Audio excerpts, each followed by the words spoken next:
বরবটি বা বিনস দিয়ে আমরা সবাই রান্না করি, কিন্তু ঠিকমতো বানালে এর স্বাদটা একেবারেই আলাদা লাগে। আজ খুব সহজভাবেই একটা তরকারি করছি যেখানে মশলা কম কিন্তু স্বাদটা একদম ঠিকঠাক বসে যায়। একটা ছোট্ট জিনিস খেয়াল করলেই এই রান্নাটা আর সাধারণ থাকে না। ধীরে ধীরে সবটাই দেখাচ্ছি, চলুন শুরু করা যাক। নমস্কার, রঞ্জু স্পাইসে সকলকে স্বাগত। প্রথমে আমি আলুগুলোকে ধুয়ে নিচ্ছি। আলুগুলোকে আমি ডুমডুমো করে কেটে নিয়েছি। এরপর এই বরবটিগুলোকে আমি ধুয়ে নিচ্ছি। দেখুন, আমি এখানে ধুয়ে রেখে দিলাম। এরপর এখানে আমি একটা বাটিতে টমেটো, আদা নিয়েছি, এগুলোকে একটা পেস্ট বানিয়ে নিচ্ছি। নিয়ে আমি সাইড করে দিলাম। এইবার কড়ায় আমি সর্ষের তেল গরম করতে দিচ্ছি। রান্নাটা আমি সর্ষের তেলে করেছি।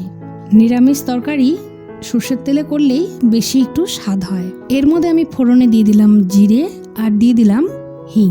এবার দিয়ে দিলাম কাঁচা লঙ্কা। আমি কাঁচা লঙ্কাতেই রান্নাটা করেছি যাতে একটা আলাদা রকম টেস্ট আসে, তার জন্য। এইবার আমি ধুয়ে রাখা আলুগুলোকে দিয়ে দিলাম। দিয়ে এবার একটু ভাজা ভাজা করে নিচ্ছি। দেখুন, এইরকম করে একটু ভাজা ভাজা হয়ে গেছে, সাইডের তেলটা ছড়ে এসছে। এরপর এর মধ্যে আমি দিয়ে দিলাম নুন।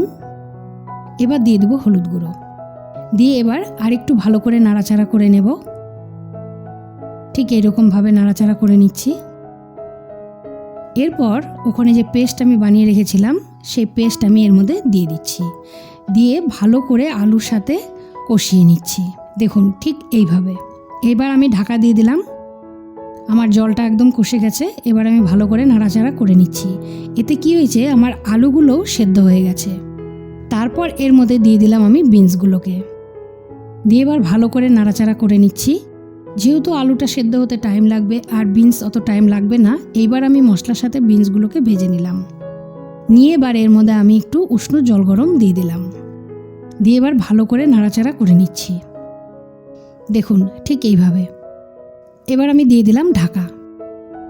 ঢাকাটা উঠিয়ে দেখুন অনেকটাই আমার সিদ্ধ হয়ে গেছে আর বিনসের কালারটাও কিন্তু অন্যরকম হয়ে গেছে। বিনসটা আমার সেদ্ধ হয়ে গেছে। এইবার জলটা শুকানোর জন্য আমি ঢাকা দিয়ে দিলাম। এবার ঢাকাটা উঠিয়ে আমি নাড়াচাড়া করে নিচ্ছি। জলটা আমার একেবারেই শুকিয়ে গেছে। এবার আমি সুন্দর করে ভাজা ভাজা করে নিচ্ছি। দেখুন, ঠিক এইভাবে। এইবার এইখানে আমি আলুগুলোকে তুলে নিচ্ছি। দেখুন, ঠিক এইভাবে আলুগুলো আমার সেদ্ধ হয়ে গেছে।